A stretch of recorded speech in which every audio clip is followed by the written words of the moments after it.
So here we are. It's 9:03 on the 11th of November, 2019. Armistice Day. Huge, respect for this day. I don't know if we've got any service people on the broadcast, but if we have, hugely, huge respect, salute you. Thanks so much for joining me. It's just gone 9, like I say. We're going to be here till about 10 o'clock tonight. We do this every Monday night on the That's On This TV Facebook page and on LinkedIn and on Twitter and on Periscope. A recording of this goes on YouTube.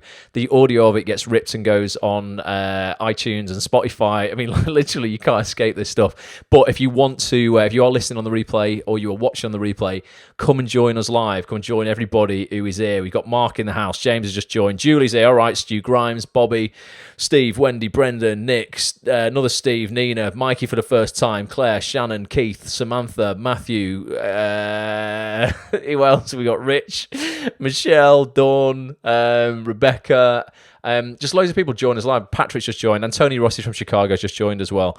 Angie's in the house as well. Do come and join us live next time. Tonight, I've got quite a lot to talk about tonight. I'm going to be playing you out some of the brand new podcasts that I've just put up on actsonthis.tv. If you are for the first time and you don't know anything about me, I run a website called actsonthis.tv for actors. Oh, wait a minute. It's all gone blank for a second. Let me just bring the website up for you. There you go.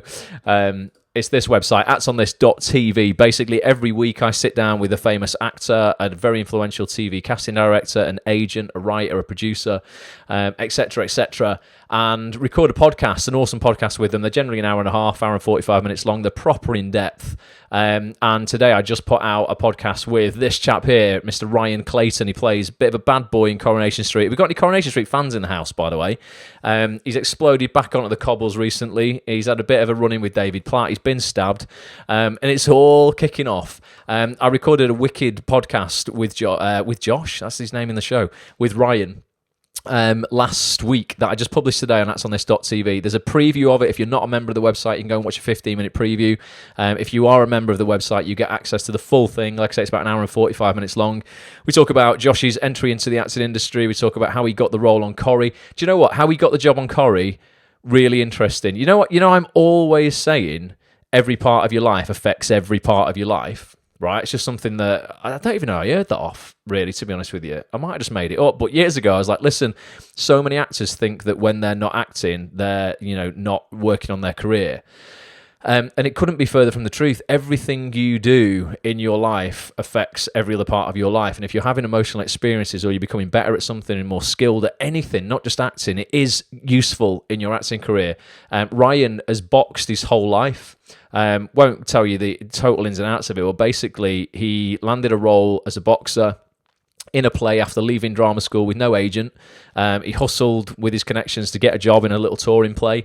Did that led on to a job where he played a boxer, and it was while he was doing that play that the casting team from Coronation Street came to see it, and they just happened at that time to be looking for a boxer, which was Josh, the character that he plays in the show, and that led to him getting the job, right? So he wouldn't have got that job had he not developed his skills as a boxer. And you wouldn't think, there'll be a lot of people who'd be like, but I'm not acting, I'm boxing, I should focus on my acting. No, you focus on what you enjoy in your life. Ultimately, that's really the main thing. If you are not enjoying focusing entirely on acting, go and do some other stuff for a little bit because it will make you a better actor in the long run. So it's a fascinating podcast. I'm going to play you some behind the scenes footage of that podcast now on tonight's broadcast. But if you do want to go and listen to the full thing, Steve's here, said, great podcast, one of your best. Thank you, Steve. It is really good. It's just super legit. We talk, all my podcasts, we just talk so openly and honestly about this industry and life. I don't think there are other podcasts out there that are just as honest and just aren't, just cut through the bullshit, basically. If you want to listen to the full thing, get a membership at actsonthis.tv. You'll also get access to another 200 hours worth of podcasts with the biggest casting directors, agents, actors, writers, producers, voiceover artists in TV, and there's new podcasts going up all the time. Recording one tomorrow with an incredible actor called Steve Everts, who you might know. Anyone watch the film Looking for Eric back in the day? It was an incredible film. He played one of the leads in that. He's just playing, he's filming for the second series of Brassic again. He plays one of the leads in that. He was in the first series of Brassic on Sky One. Steve's done incredible work. He's got like 80 credits on IMDb, all in top TV shows. He's coming around tomorrow to record an incredible podcast. He's very funny. He says it exactly how it is, but I know we can learn a lot from him. So that'll be up on the site next week. And then I've got some agents coming on at the end of the month. We've got a live broadcast that for premium members of the website. So members of the website, basically, if you've joined, we're going to be doing at the start of next month a casting director. I'm not going to tell you who it is yet. Top TV casting director though. He's coming on to do a private online like webinar, like masterclass, ultimately like a Q&A online about the business of the business. You will be able to get to talk to that casting director literally face to face via your webcam or the camera on your phone or whatever. I'm going to start doing these really super interactive live calls basically just for members. So there's loads going on. Do check it out at actsonthis.tv. And Omar says just finished the pod with Natalie Payne. Great stuff and strategic advice. Yeah, it was a great podcast to do with an agent. So I'm going to play you this vlog now. It's only like 20 minutes long. You're going to see basically behind the scenes of us filming this podcast with Ryan. Has anyone on here seen this vlog yet today? If you have, just watch it again. You might pick up something else for the second time. But I only put it out this morning, so I know there's not a lot of people who will have seen it yet. But yeah, you're going to see behind the scenes of this recording. You're also going to get a chat at the end of this vlog, which isn't in the podcast, which is what I want to talk about afterwards as well. And it's to do with something that was in the papers recently about an actress, and people are just trying to shame people, man, for like their day jobs, and it's just bullshit. So I want to talk a little bit about that. You're going to hear Ryan talk about his day job when he's not on the cobbles, because he did take a year out where he wasn't on Coronation Street for a year, and he just come back into it. So I can still see your comments on Facebook. I please still leave them. Leave your comments as we're going through. And if you've got any questions, still type them, and I'll answer them as soon as this finishes. But this is like 20 minutes. This is the vlog. I hope you enjoy it. Okay, keep watching. I'll be back when it finishes. 2 weeks later, she sort of rings me saying, "Oh, I've got an audition for you for Coronation Street. It's for a boxer."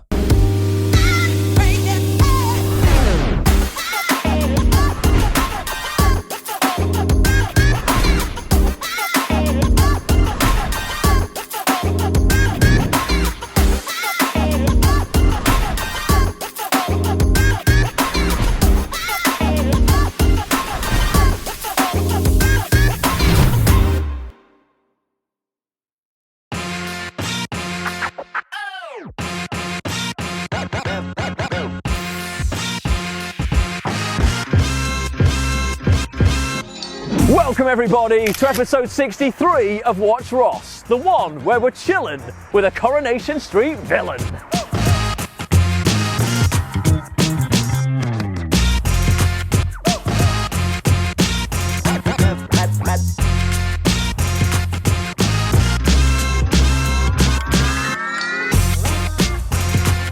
Talking of chilling, it was getting way too cold outside for me and Petch. We were going to shoot the intro to this vlog out on the street because it ties into the street we're going to be talking about today.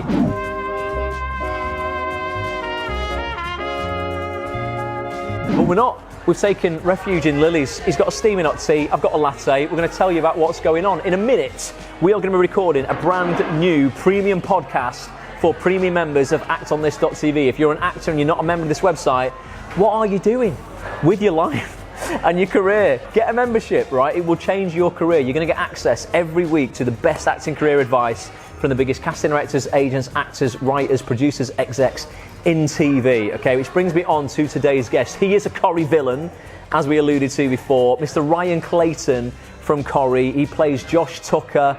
He's a bit of an evil sod. He's done horrible things to David Platt over the years. He left Corrie, actually. His character left Corrie about a year ago. Took a year out, and now he's back. He's had an explosive comeback onto the cobbles, and he's just been stabbed. His character, not Ryan. At the moment, as we're recording this, we don't know who's done it. There's going to be no spoilers, don't worry, keep on watching. Although when this goes out, actually, it's probably all going to be resolved. We're going to know who's done it. But it's a really, really explosive return. Really interesting job for Ryan. We're going to be talking to him about that, but also loads of other stuff. I really want to talk to him about his drama school training.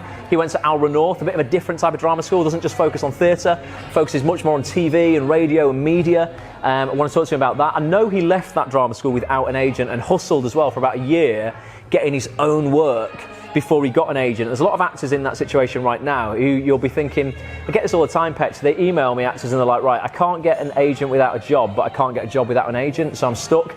No, you're not. You just need to hustle, take responsibility for your own career. You can get work without an agent. That's exactly what Ryan did. So we're talking to him about that.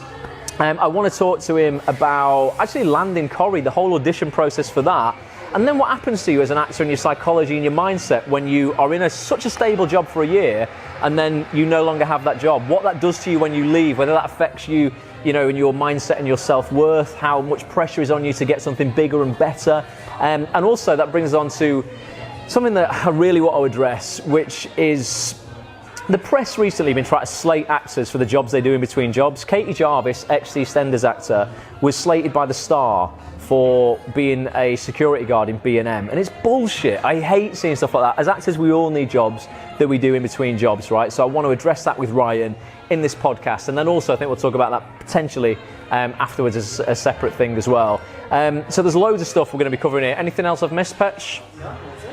We don't know what's going to happen. These are pretty unplanned, these podcasts now, but it's going to be about an hour and a half, hour and 40 minutes of absolute fire. We're going to go up to the apartment now, get set up. Ryan is on his way, and then we'll be back after a few clips of this for a little chat at the end. So until then, this is the Ryan Clayton Podcast.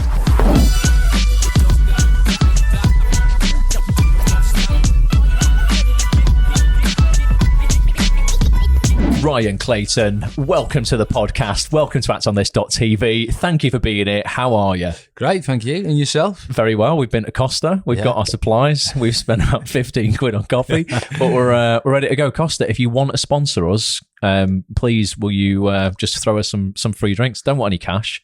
Just coffee. That's absolutely fine. Coffee, Cheers for being here, mate. Again, another example of, I say to actors all the time, how useful social media is for networking. But, sometimes people want to give it a bad name, slag it off, say, oh, it's so negative and stuff like that. No, it's only negative because of the people you're following. Yeah. I reached out to you on Twitter, a week ago? It's like, Ryan, you up for doing a podcast? You're like, yeah. 7 days later, here we are. It's powerful, isn't it? I mean, how like active are you on social? Do you use it for networking as an actor, getting opportunities, casting directors, writers, meeting people? I mean, to be honest, I was saying this yesterday, saying this on Saturday. Most of my Twitter is mainly based around City. Manchester City. Yeah. Most of my social media. There's a bit of politics on there. I don't really talk about acting too much because I don't massively use it for acting. I love acting, but then I don't massively use it that much for social media. But of course, anything that I'm doing, I will promote it through that. And then I think it's been nice to see that the response that it does get as well from people, and all the feedback from what we filmed last Monday was all lovely and positive, really. So I just sort of think, do you care? And but then they actually people do, which is nice. And people are like to see what you're up to. Yeah, absolutely. And I've noticed your link on your Twitter is to your Spotlight, and you've also hooked in your agent into your bio as well. So you do use it, so even if you don't know you're using it. Yeah, so there's even when you don't realise. But I think it is massive. It's getting quite explosive on the cobbles at the moment. I was watching last week. Josh Tucker's back. Yeah, he's causing mayhem. He's almost been killed already. I mean, I don't know where this is going to go, but I mean, what's it been like for you returning? How long did you? Because you left Corrie. When was it? About a year ago. About a year ago. So it's worked its way. 12-month break, and now you're back in. What's it been like returning to the show? It's been great, really. I mean, it's straight in at the deep end. No, going to the Rovers and having a pint, and just having a sit down there, and none of that. It's just like straight in. Here you go, straight in the deep end. It's all kicking off, and that's what we've recently seen on set, on screen. Yeah. And as we record this, towards the end of October now, you've still got stuff. You don't know exactly what's coming up, do you? In terms of how this is all going to resolve or not resolve. Yeah, I don't actually. There's a bit more to do, which I can't say as of yet. What that is going to entail and what's going to be happening. But yeah, there are bits to film still. You trained at Aura. Yeah. Tell people a little bit about that, because we have a bit of a debate on these podcasts, don't we, Petch, where we're like, is drama school useful for actors or not, right? Everybody who has been has got a different point of view. Some people love it. Some people, you know, are like, I wouldn't go back now, or I wouldn't have gone had I known what it was going to be like. Depending on what career path they wanted to go down. Generally, for people who wanted to get into theatre, they found it more useful for people who wanted to get in TV. But Alra specialises in, you know, kind of like in media, TV, radio, you know, film stuff. Tell us about the course for people who are like wondering if it's worth it. Yeah, so I mean, I found my experience at drama school hugely like. So I did 3 years, and I mean, sometimes it can, it can sort of boil down to 3 years, coming down to what feels like it's just a showcase. And it's like, tell us about your showcase. This is another thing for those who have not been to drama school. You will not understand the pressures and competition of a showcase where, you know, you and 25 of your year group basically go and perform two pieces. It's like, it's a little bit like a battle, isn't it? It's like Gladiator, isn't it? Go and basically, this is so funny, isn't it? Because you are going, right, here is the absolute culmination of 3 years graft. I'm going to put it down into 2 1.5 minute monologues in front of a crowd of industry people. I mean, it's really a bit of an outdated way of doing it, isn't it now? But what was yours like? Well, I mean, I got the importance because obviously, you know, me and yourself, like training up here, getting London. You know, it's tough getting anyone outside. I mean, we were in Wigan, so getting people out over to Wigan was like nearly impossible. So getting anyone over there, I mean, getting anyone from down south, you know, I think you hear about, you know, I think all drama schools are the same, to be honest. I think they're all doing the same courses, very similar courses. I don't think the quality is necessarily better at one drama school in comparison to another. Obviously, certain years are going to get certain great actors, but I think that's mostly down to them coming together and actually working as a year and learning. I agree. I think, listen, I mean, to be fair, I say that there's a lot of my year are doing really well at the minute. Bronwyn James is absolutely smashing it. She's done amazing, rightly so. But yeah, going back to the showcase, it can sort of feel like that. Essentially, what you're doing isn't that hard. Yeah. Essentially, what you are actually doing. We did duologues, actually. We didn't do monologues. We did a bit of a mix. I mean, monologues, that sounds even more we did outdated. 2 monologues. Oh, God, yeah. It's pointless if you wanted to work in telly. Monologues, yeah, that's awful. Yeah. But yeah, in terms of that was better because it was duologue. So at least you're acting alongside someone. And in terms of what I was doing, wasn't really that hard. I mean, it's quite an hard time. My granddad died about a week before, so So that was it was quite a tough time, to be fair, and from that respect, a lot of stress and the stress of it in itself. And then I did 2 very serious pieces. I did Journey's End. 2 war pieces essentially. I did Journey's End, and I did Britannia Weighs Rules, which is modern, set in Blackpool actually. But his mum dies, and a piece about that anyway. She comes back, and he's out in Afghan. His mate's died or something. Anyway, that was a scene. Very serious. Yeah, pretty serious. Not really a laugh a minute.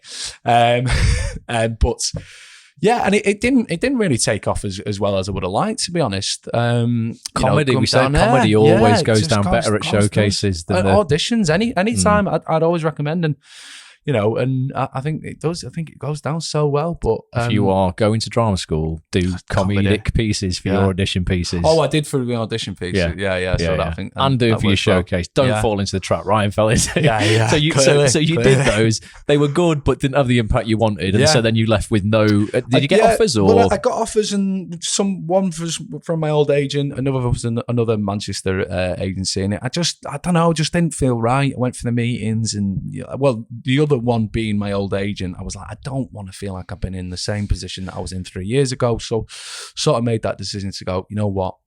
No, I won't sign with any. No. And when I came out, but then I did Vernon God Little. It was our final play. That was brilliant. What was that? Vernon God Little. God, I've never heard of it. Vernon God Little. Cracker. It's a cracking set down south, and I was like, this. Just muted you there for a second. Sorry about that. Set down Southern America, not down south in England. It's Southern America. It's a great play. It was absolutely mental. And I got a job off that. So I'd literally finished drama school, and I got a tour of a play called The Box of Tricks. Oh, off the back of the last So play. I got I got that job off the back of that. This is what I mean. There's loads of people who are like, oh, I don't have an agent. I can't get a job without an agent. I can't get an agent without a job. Bullshit. You're lying to yourself. You got jobs there. How many? What was it? Two pretty big plays off your own back, and then pretty much. Rob came because I box, so Rob sort of got wind that I took that job from him, and then it's like, who is this guy? Oh, but he's a boxer. I'm looking for a boxer as well. So he sort of someone recommended me, and came around a meeting, and then took off the back of that really. Right. So a lot of the jobs, I've sort of got around myself really. It's interesting. You definitely can put the hustle in, you can do it. So you sign with Jane. At what point, where are we at this point now, year-wise? And then I just want to look at like how Corrie came about. Yeah, so the timeline of it all. So I finished in 2000, graduated in 2015, did the Box of Tricks, and that finished in the Christmas time, 2015. Came from a meeting early 2016 with Rob, and then he put it into work, and then I think we started in a read. Oh, this was fantastic, wasn't it? Went straight to a reader over in Dublin, which was like, oh, here's the press, like there's me doing my Irish accent. Oh, top of the morning, I can't do it. I'm there like going, oh, really, Rob? So I just was like, give us a bit of the Dublin. I dare you. No, go on. I'm just a lot of pressure now. That's all right. That was more Northern, to be honest. I look like that, like round and down and point. Down and that. No. So literally all I can say. Yeah, but it takes. I have to get an embody Roses. That was the mother. Oh, okay. So I toured that, and but then so that started essentially in 2016, and then that carried on until about 2017. So which was the year. So we got Corrie, and funnily enough, they came to watch Gypsy Queen, and they came to watch Gypsy Queen at Hope Mill. And, right. So as part of that tour, So they came to watch it at the end, and it was it was mad. Like I looked at it, and I'm there. Like Jane sort of finished it. I finished about 2 weeks later. After a mad 2 weeks of personal things in my life. Right, okay. Yeah. After finishing that, 2 weeks later, she sort of rings me saying, "Oh, I've got an audition for you for Coronation Street. It's for a boxer who's going to be got coming the boxing into theme it." And my dad loved that. My dad, most of my jobs have been around boxing. Well, because this is part of you though. You box, though, yeah. This is it. What you have and your experience in life, it just comes so, and it's so funny because my dad's like, he was just sort of like went to my mum because my mum never wanted me to do it, and like my nan and everything, like my dad boxed, my granddad boxed, like huge boxing background. And it's funny how much your personal experience and who you are as a person comes into it. Every part of your life affects every part of your life. And people don't get it. Actors are like, look, if I'm not in a classroom or I'm at drama school or I'm in a workshop training, I'm not training. I'm like, it's bullshit. You are. You're training every time you're out there, having any human experience or you're developing any other skill that makes you unique. We just had Melissa Johns on, actress. She's got one arm basically for years, hid it from everybody. I used to do it with my eye condition, hid it from everybody, didn't want to talk about it, embarrassed about it. She spent 25 years, as I did, basically just hiding these things about ourselves. And it wasn't until she started talking about it and really embracing it and owning it, shit started happening for her in the industry. I've had a similar experience myself. You don't have to have a disability to make you unique, but you do have to have something, and everyone's got something, but they just might not want to own it. For you, it was the boxing. Going to capitalize on that, something that you're obviously good at, put it into plays, get it out there. You don't know who's going to see it. You don't know what boxing role is going to come up. Bang. I mean, people will be like, what are the chances of a boxing role coming up? Oh, well, you just don't know, do you? It happened for you. Yeah, that was it. And, I went along to the audition, and... How many people were there, do you know? Quite a few. It was quite a few. And there's one or two names there who'd, done quite a bit. And yeah. How did that affect you mentally when you walked in? Oh, well... Boom! There you go, everybody. So you've just seen a few clips of, I say it every time, but like, there's another mammoth podcast. All of these podcast rats on this now, they're getting like super in depth, Ryan. That was like an hour and 45 minutes of like everything. Is that the first podcast you've done? How was that for you? So yeah, more or less the first acting podcast that I've done. Yeah, I touched on something that a friend of mine's doing on Instagram at the minute, kind of a Humans of Manchester sort of thing. So that was, but then this was very different. This was very, very acting based. That was more quite hinting at being a Mancunian, being from Manchester. So yeah, it was different, but enjoyed it. I think we covered quite a lot there. We did. We are going to cover one thing, though, in a little bit of extra depth now. Something that I want to address, right? And it's something that every actor faces in their life, and it's something that I see people getting shit for. And just last week, as we record this, or the week before, it kind of hit the papers. It caused a bit of an uproar on social media amongst the acting community because Katie Jarvis, an ex-EastEnders actress, was been seen working as a security guard in B&M, right, earning a living to support her children, right. Absolutely the right thing to do. Massive respect to her. This is something that all actors have to do. They have to have a between jobs job because no one, 90% anyway, are not in employment all the time. And I want to take that stigma away from anybody who's watching this now and is not working and doesn't feel enough because you have to work in a restaurant or B&M or wherever you are, a call centre, a shop, a bar, whatever it is. I had to work in a toy shop for 11 years, worked in the computer game shop, shout out to you people, before I kind of got out of there. But yeah, people think, Ryan, right, you'll go, you're on Corrie, that's it, you must never have to get a job again. We touched on the jobs that you do in between jobs, and recently an in-between job has just gone away. Just tell people about it so people realise this is normal. Yeah, that's it. I think people do just assume that I'm suddenly some sort of millionaire. I actually got a blue tick on Twitter the other day. I didn't, however, wake up to £1 million in my bank. It doesn't mean anything. It doesn't make any difference. Still got to do those things. And unless you are, there are quite a lot of people who are from very fortunate backgrounds in this acting world, more and more so these days because it's getting harder and harder for working class actors out there, people who come from normal backgrounds. And we are seeing an increase of that. But for those of us who are it's just every part of day life, and how rude is it as well for that paper to comment on cases because what about people who are doing that job who aren't actors? Tell some people, what have your jobs been?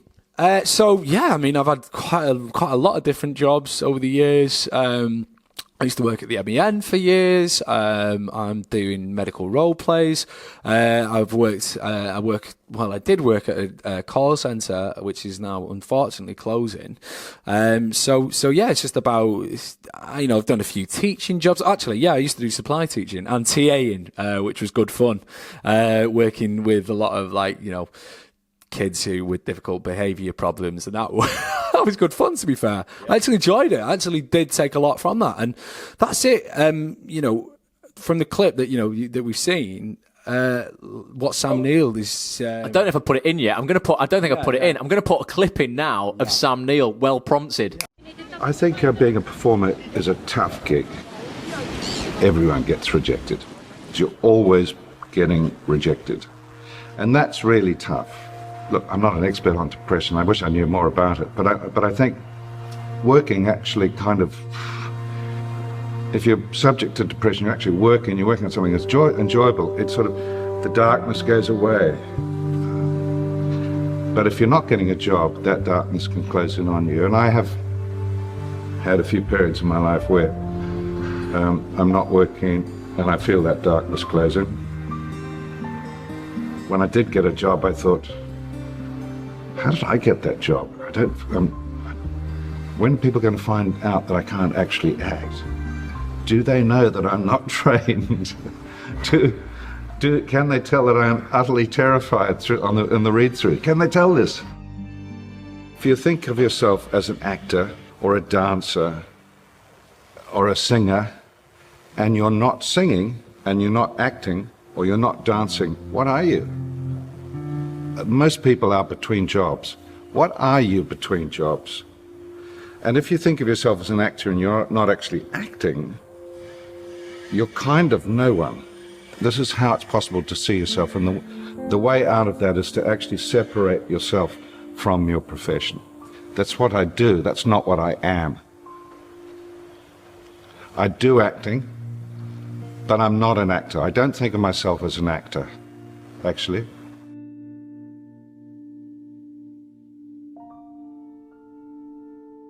Sam Neill's in Jurassic Park. He's incredible baddie in Peaky Blinders. He's had a great body of work. Recently, there's that film on Netflix which is in, which I need to watch. It's set in New Zealand. I can't remember the name of it. But again, a great body of work. And he himself is talking about when you're away from work. And, being on set recently again, I did have that moment where I was like, oh yeah, no, this is what I am supposed to be doing. Yeah, this feels right. It's the feeling that I get from acting is a wonderful feeling that almost, cannot, it feels right. When someone does feel like they are good at something, it feels brilliant, and it's sort of a thing that can't be replicated. But there are other things that you can do out there. If you want to give yourself a break. Don't feel like you have to constantly slave and feel like if it's making you miserable, do something else for a bit. Like if you want to take a break, or even if you aren't working as an actor, you're just trying to provide for yourself. And if you want to go away for go on holiday, like last year, managed to go away to Thailand. It was incredible life. There was so much I took from that, and like that, it all adds to being an actor as well. Yeah. Life experience, like we hinted on it in the podcast. My experience as a boxer, boxing, not a professional boxer. I wasn't that good. God. yeah. We should rein that in a bit. I did use my face as my guard at times. Yeah, which are probably why the reason I had to give it a miss. I don't fight anymore, But yeah, just like I say, just give yourself a break, because we're not most of us aren't from these ridiculously lucky backgrounds, are we? It's why, boom! It's why I put the Euro Millions on every single week. But yeah, no, I think you're right. Okay, I think people need to stop getting their identity wrapped up in the fact that they're an actor, thus they should be acting all the time. If you're experiencing life, you're becoming a better actor, because every part of your life affects every part of your life. If you're having emotional experiences, good, bad, indifferent, in all areas of your life, you are becoming a better actor. So if you are doing a job right now that you don't necessarily want to be in for the rest of your life, use it. Take what you can from it, to actually add to your acting career and your emotional connections with the world and your emotional access to things that are going on at that job. So yeah, I just wanted to highlight that. And I think what Sam Neill said is really interesting. He is not an actor; he does acting. But it means that when he is not acting, it doesn't mean that he, is any less of a person. So yeah, that's that for this week. Go and check out the full interview on actsonthis.tv. If you're an actor and you're not a member, you're just doing yourself a huge disservice. There's some incredible content on there now. Over 200 hours of interviews, podcasts, videos, live broadcasts, Q&As with some of the biggest actors, agents, casting directors, writers, producers, and execs in this industry. Social media is up on screen right now. Tweet us. No, don't tweet. Yeah, tweet us. But I think I've put Instagram up on the screen right now. Hit us up in your Instagram stories. So professional. On Instagram, let us know you have seen this. Hey, are you doing that? It's somewhere around here. Make sure you tell your friends, bring them along to the party, and we will be back next week with another incredible vlog and podcast for actsonthis.tv with someone who I have no idea who it is yet. But until then, Ryan, if you remember the catchphrase, oh, he's got it. You know what time it is. If you get this right first time, it'll be brilliant, because no guests do. You know what time it is. Thanks so much for watching. We'll see you next time in 3, 2, 1. Bye for now. To be continued. So yeah, it's not bye for now yet. I'm still going to be live with you guys for a little bit longer. Such an interesting interview with Ryan there, and then really interesting what we spoke about at the end there when it comes to day jobs. Like I said in that ending to the vlog there, get yourself over to actsonthis.tv. You can watch a full. Well, there's two versions of this now that I put out on the website. I used to just put audio versions out of these interviews. I now do a video version as well. So depending on what you prefer. You can watch the video if you want, or you can just listen to the audio if you're out and about. If you've got an internet on your TV, a smart TV, you can just put the interview on your TV and have a brew if you like. But yeah, actsonthis.tv, get yourself a membership. Literally will be the best thing you could do for your career. Seriously, there's just so much gold on there. And yeah, let's talk a little bit about some of the stuff that was covered then. The day job thing.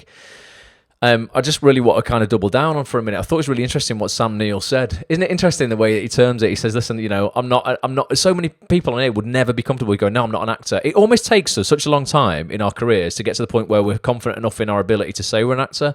And then actually, when you hear something like that, you go, I'm not going to say I'm an actor. I'm just someone who acts, because it's like, I do acting. I am not an actor. Thus, otherwise, what's your identity when you are not acting? Does that mean what are you? Are you not an actor at that point? So it is really, really interesting that Sam looks at stuff like that. The guy's had so much success as well. I think it's a really healthy point of view. Let's see what people's comments are on Facebook. Let's have a look. Everyone's loving the Sam Neill clip by the looks of things. Andrea's late on tonight. She's in the car, but she's not driving. All right, Andrea. Definitely. Margie Clark collected my glass in a bar in Liverpool about 6 years ago and had a chat. She was in between jobs, helping behind the bar, says Julie. Lovely, friendly person. Just said she needed to work, so had to do something while waiting. I think I would go insane if I didn't do anything between acting jobs. That's why I got into voiceover. Voiceover is a massive part of my life. That's why I started running this website. I was getting out there and I needed to still be involved in the industry in some way between jobs. But equally, if I couldn't do that, I'd have to go and do something else. I couldn't just sit on my backside. Oh God, it'd kill you.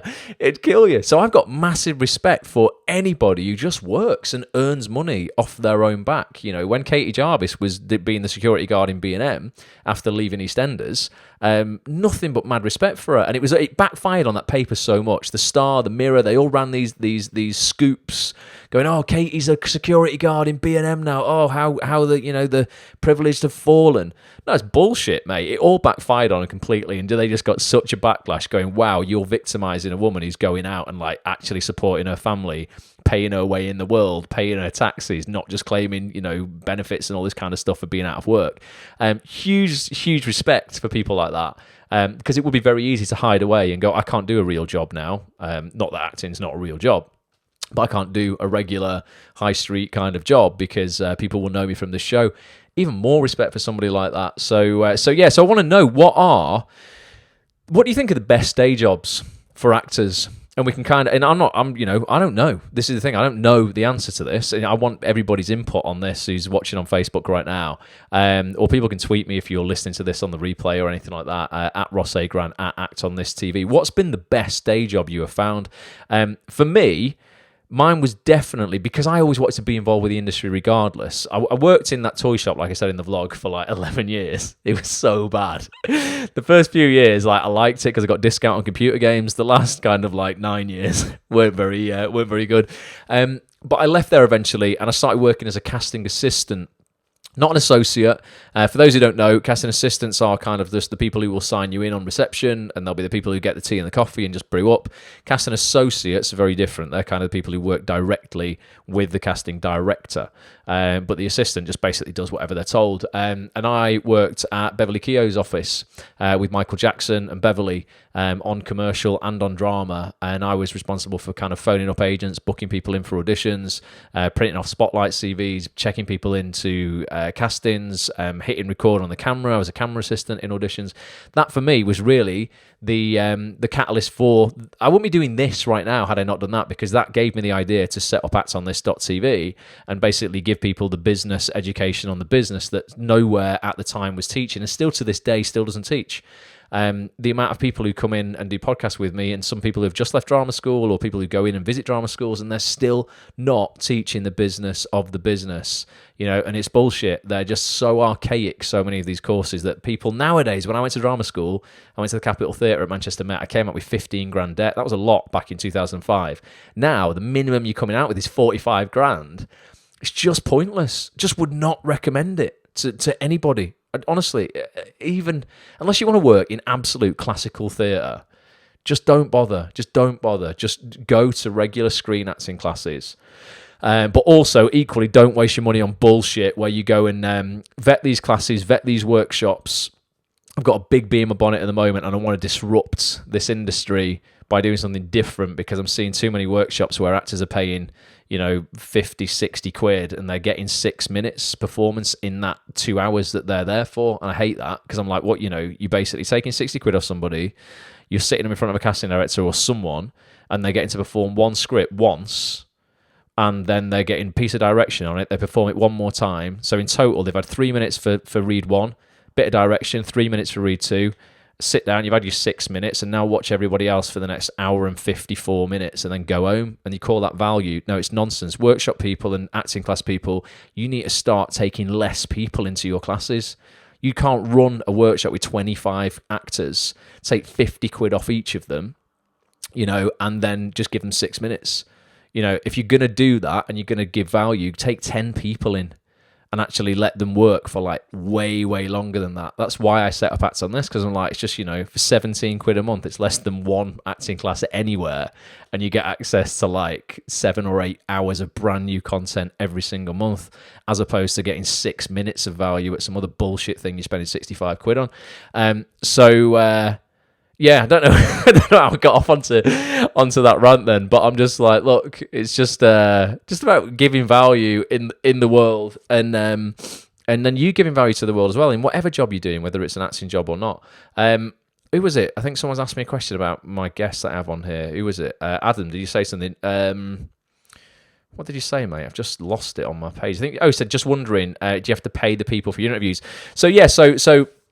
It's different. I'll be completely open and transparent about this. Every guest who comes on, unless they're a mate of mine, I just crowbar them in, just drag them in by their arm, going, look, you're a mate, come and do this for me. Everyone gets a charity donation. So I don't publicise this, because one thing I hate is glorifying charity. I just can't stand, it's the same. I cannot stand it when somebody decides they're going to go and buy 100 Happy Meals for the homeless, but then they fucking film it. No, why don't you go and buy those Happy Meals, and why don't you just give them out and make a difference? And then don't tell anyone about it, because it should be enough just feeling good about yourself. So I don't, every time I make a donation when a guest comes on, I don't tweet a screenshot of it or anything like that. But yeah, people get decent charity donations to a charity of their choice. Ryan's charity was something called, what is it? A bed. I'll give this a promote now, actually. Not me donating to charity, but I just think everybody, this sounds really good, particularly this time of year, because it's freaking freezing. It's called A Bed Every Night, and it's bedeverynight.co.uk. So that's where Ryan's charity donation is going. And then also, Adam, we do value exchanges. If you don't have money, when you're starting off and you're looking for people to collaborate with, exchange value. I've had casting directors on, and I've gone, listen, do a broadcast with me and I'll design you a website. I mean, they're getting a freaking incredible deal, because I would normally charge 1,500 quid to design somebody like a 5-page website. But I will do it if, that was back in the day when I had nothing. I just had no money. The website had no members. I was making no money. I couldn't put it back into the business, and I was working in that toy shop. So I would have to do value exchanges then and say, listen, I'll design a website for you. Come and do a 2-hour broadcast with me and that kind of thing. So there's always a way if you're committed. But ultimately, just know, everyone who is a member of actsonthis.tv, I'm not pocketing all your cash and going and spending it on fast cars and women. It's going... I have to obviously take some money because I put 15 hours a day into this business. But a lot of it goes back into the business today. I just got a bill for $1,000 for something today. It's a piece of software to run this community with. There's some significant expenses there. Obviously, I have to pay Petch to film the podcast. I've had to spend thousands of pounds on kit and cameras and everything like that. So it has to generate money. But yeah, your memberships go to some really great charities as well. So you can be happy and proud you are donating, to some great causes there. So what are people's top day jobs? Let's see if other people have written some on here. I've had 4 jobs. You have 4 jobs, Andrea. What do you have? Let us know. How do you get into voiceover, says Sam? Through a lot of practice, Sam, hustling, dedication. People, I mean, I've done some podcasts on actsonthis.tv. You just listen to them, Sam. I know you're a member of the website. If you go over to the website and then just go to the What's New tab at the top up here. In fact, I could have just... There you go. You see this search tab here, Sam? Just if you search for, maybe actually, I wonder if they've got the word voiceover in them. I'm sure they should have. Yeah, got these. So this is great. So House of Land voiceover work with voice of the X Factor, Peter Dixon. He's the guy who's Alexandra Buck. He's one of the most famous voiceover artists in the world. Does exactly what it says on the tin. House of Land voiceover work. Basically, go listen to that one. And then if I click back, I got my voiceover agent, Hannah Ralph, to do a podcast with me called How to Launch a Voiceover Career. Voiceover changed my life. I earn more from voiceover than anything else in my life. And that's not to go, oh, look, I'm earning loads of money from voiceover. It's a really lucrative business, but you've got to be good. You have. It's one of the, acting sometimes I think people can kind of get lucky. There is no getting lucky in the voiceover industry. It's entirely based off meritocracy. And that I love that word. That word basically just means those who work the hardest and are the most talented win. You can't blag talent on a voiceover. You can't blag a voiceover read. You're either good or you're shit. It doesn't mean if you're shit right now, you can't get good. And I've taken a lot of actors who are household names into the voiceover booth, and they have been shit. They've been really, really bad because it's a completely different discipline. It's not acting at all. It really isn't. You need to think about. There's still a few things that prerequisites that as an actor you'll have that will lend themselves to voiceover, but you've really got to understand your audience with voiceover, even more so than acting. You've got to understand, that will affect your pace, your pitch, your tone, your musicality, all kinds of things on the read. Breathing is a massive thing. Breathing technique. If I'm doing a voiceover, I'm talking while I'm breathing out like that. It's pointless. Like, you can't have any breath within a word. There's very specific ways to breathe in voiceover. But go and check out those podcasts and that's on this.tv. They will get you up to speed so quickly. And again, you don't need to do some crazy ass workshop for £700 to actually begin. To actually understand how this industry works. Is there a full interview with Sam Neill Ross? That was actually a little clip, Patrick. That wasn't my interview. That was a clip from a TV series. I don't even know if it's in the UK. I'll do a little bit of research, mate, and I'll tag you in a post if I can find it. It was just a clip that really stood out. I think if you just search for Sam Neill interview on YouTube, I'm sure you'll probably find more of those clips there. Joe's in the house. All right, Joe, hope you're well. Nick's here. Love the bits with Ryan and the Sam Neill clip. I work as a learning support worker in college as well as voiceover work, and my confidence has grown so much from both of those jobs. Awesome, Nick. Absolutely, man. And that's just giving back as well, man. Support worker. That's going to be hugely needed. I'm sure the people you are supporting and working with. I think support workers work quite closely, don't they, with particular students with extra needs. That's wicked, man. That's good, and you are becoming a better actor by doing that. You are, because you're developing all kinds of emotions within that work: patience, empathy, tenacity, I'm sure, discipline, all these kind of things, and that you will have emotional access to within your acting work that otherwise you wouldn't have access to if you just sat at home as a traditional actor. What do you do? Like sit at home with a beret on reading poetry with a scarf around your neck? Nah, it's bullshit. Get out in the world, experience some stuff. Ryan wouldn't be in Coronation Street, the job that changed his life, had he not developed his career as a boxer. Because if he hadn't done boxing, he wouldn't have got the job in the play as a boxer that the Corrie casting team came to see. He wouldn't have been the guy in that play. It might have gone to somebody else. So every part of your life affects every part of your life. Steve works at Greg's part-time and Wilco part-time. I like to be busy in between, and it's good for my mental health. It is, man. Working's good. And Wilco at this time of year, mate, and Greg's, I bet you've got some incredible Christmas food at Greg's and Christmas decorations at Wilco. It's the most wonderful time of the year. And you're starting a new weekend job next week. Dawn thinks any job that gives you flexibility is good. Anything that's 16-hour contracts, easy to work around, says Steve. Acting's made up of life's learning, says Sharon. It definitely is. Bobby originally worked in open source intelligence. What does that mean? The corporate world. But much more flexible. I'd still be there if it hadn't shut down. Nice. I work at O2, says Mikey, part-time, whilst also entertaining children on the weekends, doing children's parties. Lucrative. I bet that's funny as well, man. I bet sometimes you just kind of just want to run away, though. You couldn't do a children's party if you'd been on a night out the night before, could you? Although I'm sure at some point you probably have you've tried it. Joe says working part-time in Pandora. They're very flexible, so I get to go to castings and have a weekend part-time also. Do some voiceover, dubbing for Portuguese animations. Awesome. Rebecca says care assistant, flexible hours, although long. It's amazing to work with vulnerable people and giving back. You learn nursing and things you can pass on to your children. Learn respect and love massively too. Yeah, and that's, it just opens up, honestly. This is why, like, you should just be grateful for all experiences in your life, good and bad. If you're going through a heartbreak right now, you might feel like your world's ending, but you will, that access to your heart in a job down the line when you need to relate to that and break your heart, you'll be so grateful for that experience. Where you're like, oh my God, I would never have had this emotional access in my work had I not been through that experience. Just like, just be grateful for it all. Customer services is thankless, but boy, do I have characters that I can use in my acting, says Sharon. Amazing. Brendan temps at an agency as a nurse. Work the hours I want, when I want. That's nice, man. Nice flexibility. I used to be a rock climbing. Everyone's got wicked jobs. Shannon used to be a rock climbing party host. One of my favourite jobs. They're building a climbing wall at my gym, Shannon. I've never climbed ever in my life, but I'm going to have a crack at that when it opens in February. I learned a London accent through my job in customer service because Steve works for a council down south, but from up here in the north. So everyone who calls you, I'm guessing, Steve, is, proper like Cockney and everything. So he learns his Cockney accent. That's great. I need to learn an American accent. I need to speak to Tony Rossi more. We're recording a podcast, Tony, aren't we, at the weekend? So I'll get some training in at that point. I used to work in a telephone market research job. Looking for work at the moment, says Steve.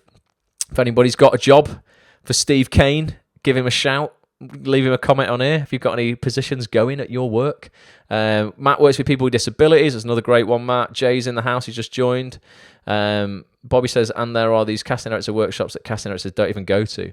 Oh, yeah, you get those ones. You're talking about what I was talking about before when I was going off on a bit of a rant. Yeah, you'll get that annoys me as well. You'll get some people who sell a workshop off the back of the casting director's like business. So they'll say, oh, okay, I've got this casting director with, or they won't even say with, it'll just say casting director, and then it'll say something like, it could, for instance, say Beverly Keogh Casting or Shaheen Bay Casting, but it won't be Beverly or Shaheen who will be there.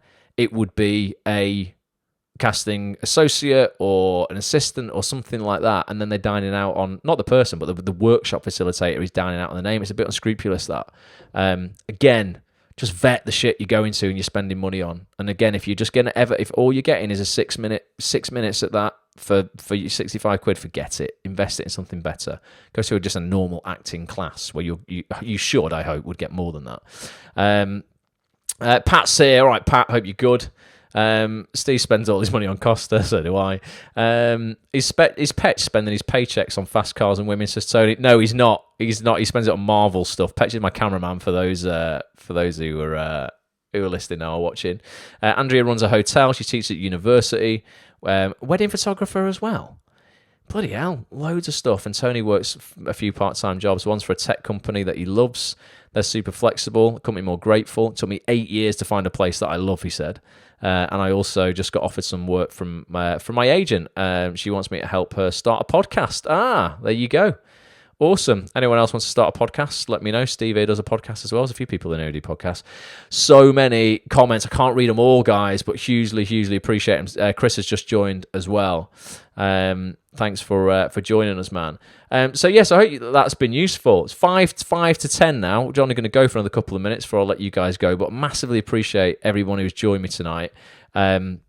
We do this every Monday night, 9 p.m. till 10 p.m. Sometimes I play vlogs out like I play tonight. Other times I'll play you other clips of some exclusive stuff. We just talk the talk on everything to do with the industry, really. Basically, anyone got any other questions or anything before we start wrapping up? Do go and listen to the rest of that podcast with Ryan, though. Honestly, it's great, and I can't wait to record this podcast with Steve Everts tomorrow. I never edit my podcasts anymore because the turnover is so quick. I'm just like, I just put it out as is. I record a top and tail, like an intro and an outro. Obviously, we've got the video version of them going out as well. Steve is so honest and so very raw. He's just a legend.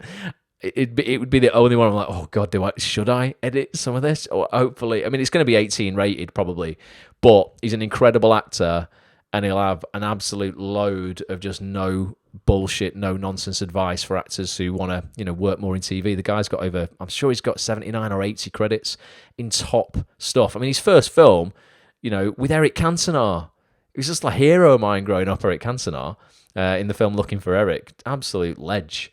So I can't wait. That's going to be out for members of actsonthis.tv probably next week. Indra does exam invigilating. That's pretty good, isn't it? And also some promo work. You're the guy who walks up and down the aisles in the exam, Indra, making everybody like shit the pants if they're cheating or copying somebody else. Lynn works in a care home as an activities coordinator with disabled adults. There's lots of people here giving back. That's nice. That's good, that, Lynn. Definitely. Oh, and that's also, I remember you said that's also giving you an idea for a short film, hasn't it? Or a documentary type piece. Can't remember what we were talking about at the last Stats on This meetup, but you said that, which is cool. Let's have a look. A few other comments. Thanks, guys. When are you going to do a podcast with me, says Steve. Steve, the minute you land that massive job, mate, that changes your life, that's generally qualification for a podcast. I have faith in you, dude.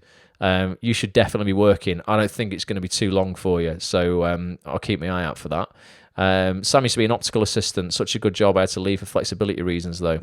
It's all about flexibility, innit? That's why I had to work in that toy shop for 11 years, because it was the only job I could drop at a minute's notice. It got to the point, though, where I'll finish on this, actually. This is one hazard of jobs that you don't like doing.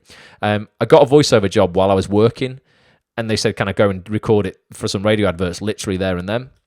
And my old boss used to let me do that, and a new boss had come in. She was very inflexible, but I had this deal with my old boss. I was like, look, he said I could go. This is the deal we've had for me working here. So she went, okay, go. So I went. On the way back, my voiceover agent called me and said, oh, Ross, I'm so sorry. I was in a taxi on the way back. She said, they've got one of the prices. It was for a car company. They've got one of the prices wrong. Could you come back to re-record it? And I was like, oh, God, right. Okay, yeah, I've not got back to work yet. Spin it around. Let's go back. So I had to phone my boss to say, listen, I'm running over a little bit, running a bit late. Re-recorded it, got back to the shop, took my coat off, got another call on my phone from my agent. Ross, really sorry. They've got another one of the prices wrong. And I thought genuinely she was joking. I'm like, Hannah, shut up. Of course, she went, no, honestly, I'm telling the truth. And this job was worth roughly 3 months' wages at the toy shop. So I had to go and do it. And I said to my boss, I was like, look, I've got to go and do this. And she said, listen, what we're in the stock room, if you walk now, you don't come back. So I was like, well, that's a really easy decision, love, because I've got at least 3 months' wages here to like try and find another minimum wage job. That's going to be fine. So I actually left. She did me the favor, and I look back at that. I never went back, and I never got a day job again after that, because it made me triple down. I had that 3 month buffer with that wage to go, actually, you know what, why don't I just go all in on voiceover? And that's what I did. I started promoting myself everywhere. I started building acts on this more, and then gradually I had to live very frugally. That's the thing. If you really want to escape that day job, you've got to eat shit for quite a long time and spend no money on anything that is frivolous or materialistic. You don't need that watch. You don't need that night out. You don't need whatever it is that you're buying to make yourself feel better about the pain that you are going through right now, because you don't feel enough, or you don't feel that you're good enough or you're worthy enough. So you have to buy a material thing, take a picture of it and put it on Instagram. You can't live like that if you want to get out of your day job if you don't like it. But that was the catalyst for me to just get out and stay out. So she did me a huge favor. Had that not happened, I often wonder how long I'd have stayed in that job, because it was really comfy.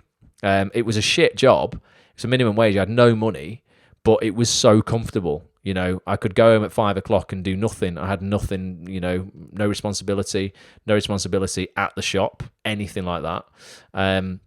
So I could just ditch it at a minute's notice and and go and do an audition as well. But it was the straw that broke the camel's back when my agent made me go back twice. Steve's getting involved in medical trials. He got paid $5,000 for an asthma one. I've always been really scared of those things, Steve. Come and do this trial and take these tablets that you don't know what they are, and we'll pay you $5,000.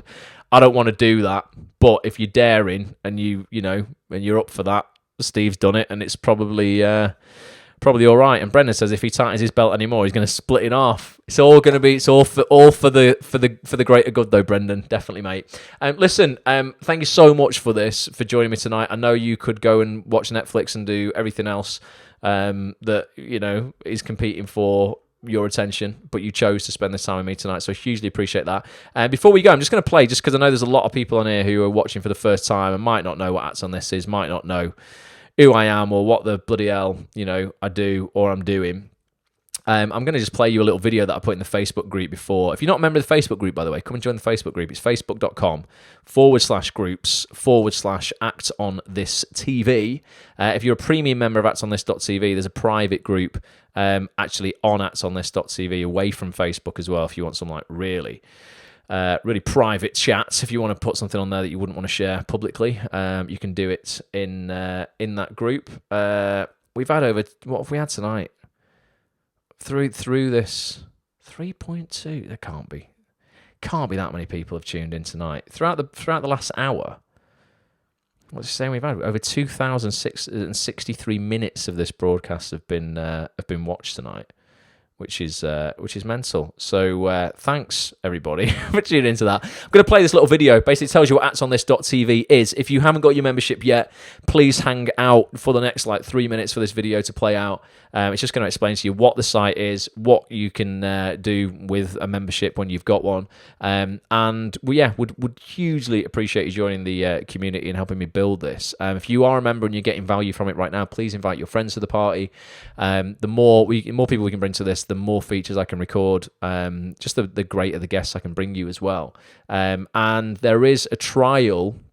I don't normally publicise this, but you know what? You lot who stayed on at the end, if you want to get a trial to the website for £1, I normally only private message this to people. If you go to actonthis.tv/7 days, and it's the number 7 days, actonthis.tv/7 days, you can get full access, unadulterated access to the website for 7 days for £1. If you don't want to keep your membership, cancel it. You can cancel it yourself. You don't need to ring anybody or email me or anything like that. Cancel it yourself from the members area, and you'll pay nothing. You'll absolutely pay nothing again. If you keep your membership, you go into the monthly payments, which is still only the cost of one large Costa coffee a week, basically, to get access to the biggest names in the game. So actonthis.tv/7 days if you want to get a free trial. But here's a video telling you all about it.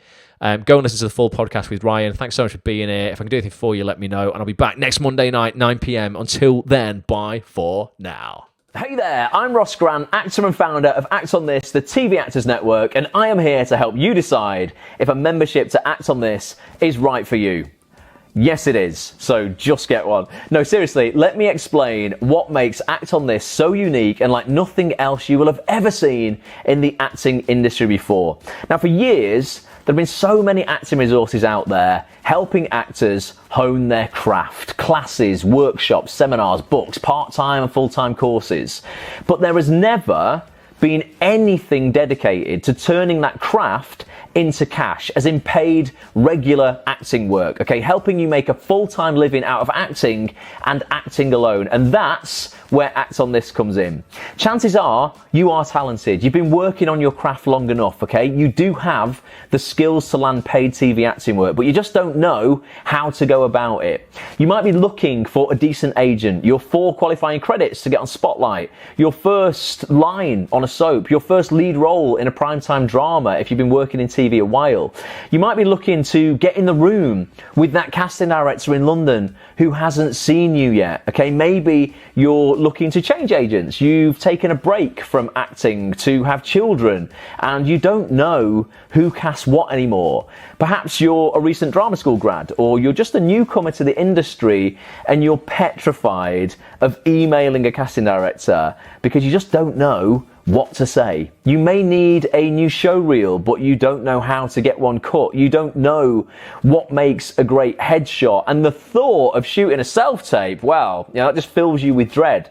Heck, you might not even know what a self-tape is. Ultimately, if you don't fully understand the business of the business, that craft that you spent years honing and no doubt thousands of pounds on, may as well not exist. And let's face it, if you're anything like I was upon leaving drama school, right now you're probably working a job that you hate, that's taking up way too much of your time. It's not paying you what you are worth, and you're trying to figure this whole thing out on your own. Well, the good news is you don't need to figure any of it out because we've done that for you. Act On This currently hosts more than 200 hours of straight talking, easy to understand and easy to implement acting career advice from the TV industry's elite casting directors, agents, actors and more. Each week, I sit down with one of these experts and break down exactly what it is that you need to do to land that great agent, acquire more auditions, book TV work, and start earning a full-time living from doing what you love, right, as quickly as possible. You'll find easy to consume features with the biggest names in the game, okay? Podcasts and videos with casting directors like Doctor Who's Andy Pryor, Line of Duty's Daniel Edwards, Hollyoaks' Peter Hunt, and Downton Abbey's Jill Trevelyan.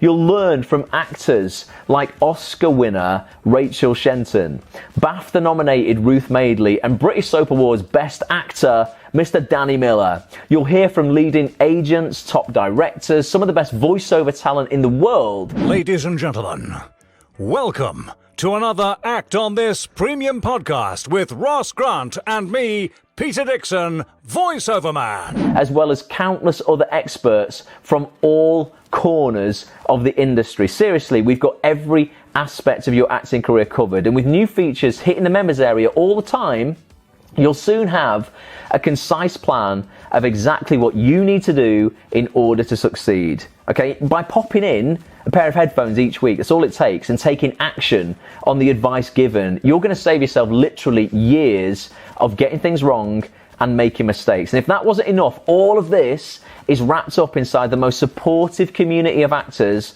on the planet. When you become a member of Act on This, you get access to our private forum where you can network with hundreds of other actors, ask questions, get personalised advice, and even put yourself forward to be included in future features. Oh, hi, Ross. You I'm are fine, thank you. You are the lucky winner of the phone call to Andy Pryor and Ree McDade-Wren, casting director extraordinaires. You'll also get invited to our in-person monthly meetups too. Steve, Leah, why should people come to an Act on This TV meetup?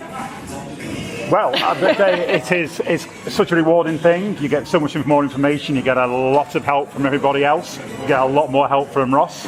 You meet to see people in the same position that you are in the industry.